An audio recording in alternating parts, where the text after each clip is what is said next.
It's time for that mic drop with Coach Iron Michael Chandler. Mike, how you feeling this week? What's up, boys? Man, I'm just living the dream, man. Just living the dream. Dean, I was going to ask right off the bat, are you getting a little worried that this fight might not be happening with Conor McGregor? You get the call. No, I'm going I'm going in. You get the call. We shoot a season of TUF. We got this pot of gold fighting this guy. And all of a sudden, we're looking around and we're like, yo, man, this S might not be happening. I don't know. And all of a sudden, people got short memories. Justin Gaethje has a great night. And now they're talking about that. And you're like, hey, man, what the F? Yeah.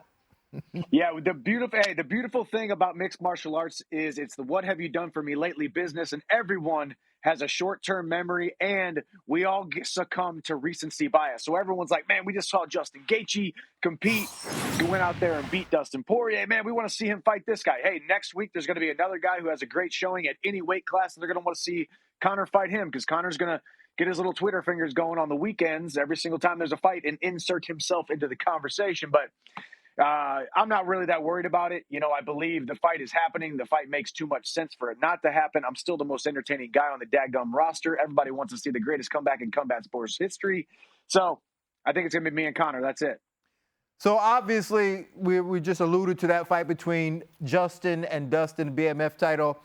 Where were you at during this, and what did you think of the fight? I actually was in bed on this phone because Nashville, Tennessee is the most beautiful place on the planet, but we have a lot of trees and trees fall on power lines. So there was actually a storm, so I lost power, had to log into ESPN Plus. I was watching it at my house with no power, watching on my phone. But man, hats off to Justin Gaethje. Dustin Poirier is still one of the baddest dudes on the planet. Everybody gets caught. But who would have thought that Justin Gaethje would get a knockout via head kick? That would have been the last on my list of ways that I thought this fight would finish. So, great night for Justin Gaethje. He is the new BMF, and maybe I'll fight him for that title someday. Back to you and Conor. Conor actually put his hands on you. This cannot stand. You, my friend, hey man, you're a patient man. I saw you, woo, you got excited, but you knew you're gonna have your day with him. That's why you're professional. Me, I'm unprofessional. Yeah. You're professional. You kept your cool because you knew you were going to have your day. Justin did great, but this is your fight, man. This is your effing fight. Yeah, no, it is. And it's, there's the buildup, the lead up, the Ultimate Fighter. Obviously, me and him have already agreed to fight. He's already done numerous interviews saying he is fighting me. Everybody wants answers and they want them quickly. Everybody wants to know who he's fighting, when's he going to introduce out of testing pool? What's he doing with his personal life? What's he doing with his business life? There's so much surrounding all of this and everyone just wants answers. So if we don't get answers, what do? We start to speculate. So yes, it's going to be McGregor and Chandler. Not sure when that fight is going to be. Don't even know what weight class it's going to be. But either way, it's going to happen, and I knock him out in the first 2 rounds. That's it. That's it. No ifs, ands, or buts about it. I love your confidence in that. Now, you couldn't have been very confident in the decision that happened with Timur in this fight. How surprised were you, and what? And did you think Timur won the fight in this episode? I got to be honest with you. During the show, I thought we won for sure, but then going back and watching it again, I thought it was even more decisive for Timur. Going back and watching it a second time, breaking it down for my reaction show. So it's tough, man. It's always tough to see a guy lose who you think put in more. I thought he landed more strikes. He had more control on the ground, man. It was just Brad was bloodied up and beat up a lot more than Timur, so it was tough to see. But good for Conor to get another win, even though Brad started as one of my guys who I knew was going to eventually switch. But, he switched. Mike, I was a coach on season 6 back in the day. And what surprised me when I was a coach, me and Ray Longo, was how tight I got with the guys. And we got with our team. We got really tight getting these guys ready. Yep. And it's strange because they were strangers how many days ago. And then through that course of a month and a half, you become really close. Were you surprised? Because, your team, they meshed very well. And under your guidance, you lost only one fight. Were you surprised at how close you got with them? It's funny. Yeah, going into it, I thought, it would be very much, I'm here and I'm here to coach you guys, and we'll worry about relationships later. But immediately, when I first met each of these guys, shook their hand, and realized, hey, I'm going to be a part of your life for the rest of your life. You're going to be a part of my life for the rest of my life. We are forever bonded together because of this pressure cooker, crazy situation, set of circumstances that we call the mixed martial arts journey inside of the Ultimate Fighter house. So I'm not surprised knowing all of these guys, especially, 7 of them aside from Brad Katona, who eventually switched. But Brad and I still had a great relationship. Even when we split, it was still a little bit like, hey, I saw this coming.